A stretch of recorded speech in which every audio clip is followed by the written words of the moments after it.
This summer saw a Jubilee event that brought joy to the nation and sparked pride in the heart of every patriotic Englishman. I refer, of course, to the 50th birthday of the 1972 tube stock trains.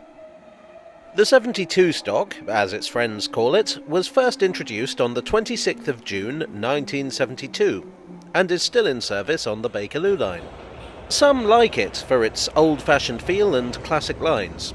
Others think it's shabby and out of date. Let's talk about it. What tends to happen on the Underground is that fleets of trains are shuffled between the lines depending on what's needed and where. In the early 1970s, there were two issues arising.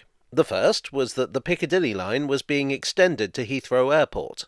The second was that the Northern Line was using 1938 stock trains, which were increasingly unreliable. Both lines would require new trains. The solution London Underground came up with was this: scrap the worst of the Northern Line trains, refurbish the rest, move the Piccadilly Line trains, which were 1959 stock, over to the Northern Line, buy new trains for the Piccadilly Line. The problem was that the Northern Line needed more trains than the Piccadilly Line had, and refurbishing the 1938 trains was only delaying the inevitable. The 1972 stock was the solution. It was essentially a modified version of the 1967 stock that had been built for the Victoria Line. The main difference between the two was that the 1967 stock was designed for automatic train operation. Essentially, the train drives itself, with the driver just being responsible for the doors and starting the train. The 72 stock was driven conventionally and included a guard. 30 trains were ordered initially. This batch was known as the Mark Is. They were built by Metro Camel of Birmingham and delivered in an unpainted silver livery that was the style at the time. They arrived over the following year, with the last entering service in June 1973. The fact that it was based on the 67 design caused problems. The 67 stock didn't include cab doors on the side of the train.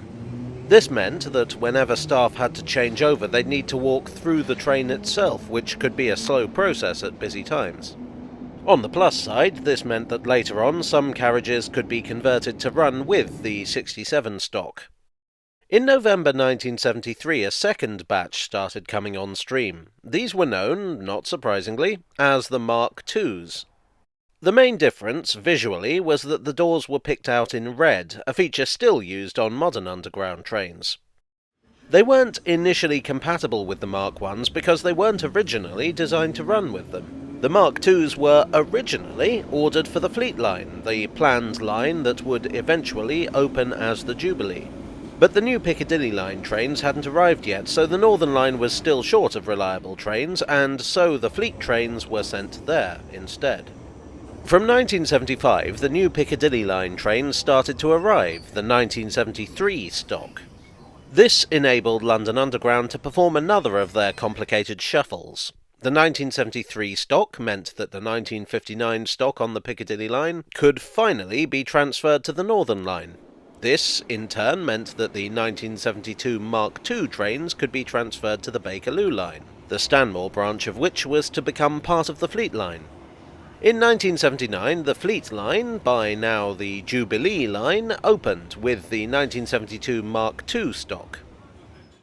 A new set of trains, the 1983 stock, were ordered for the Jubilee Line. Some of the 72 stock went back to the Northern Line and some to the Bakerloo.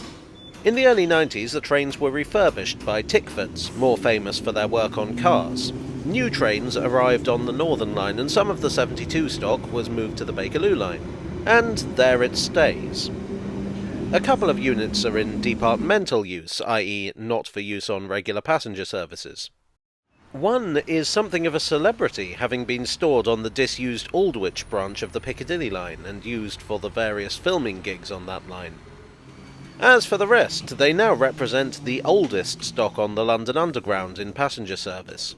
Ironically, they are now considerably older than the 1938 stock was at the time of replacement. Between 2014 and 2018 they were refurbished again, but the trains still suffer from issues with reliability and their styling is distinctly dated. They now wear the standard tube livery, often rather worn out, and their seats are upholstered with a unique brown maquette design. They have poor accessibility by the standards of the modern Underground, though they are working on this. While I do quite like the 72 stock, it's hard to argue that it isn't overdue for replacement. When will that replacement happen? Well, in theory, new trains are to be ordered in the 2023 to 2024 financial year. That is, assuming government funding comes through. Then the hope is that the Bakerloo trains will be replaced from around the end of the decade. It's entirely plausible that the 1972 stock will reach its 60th birthday before it disappears from the network.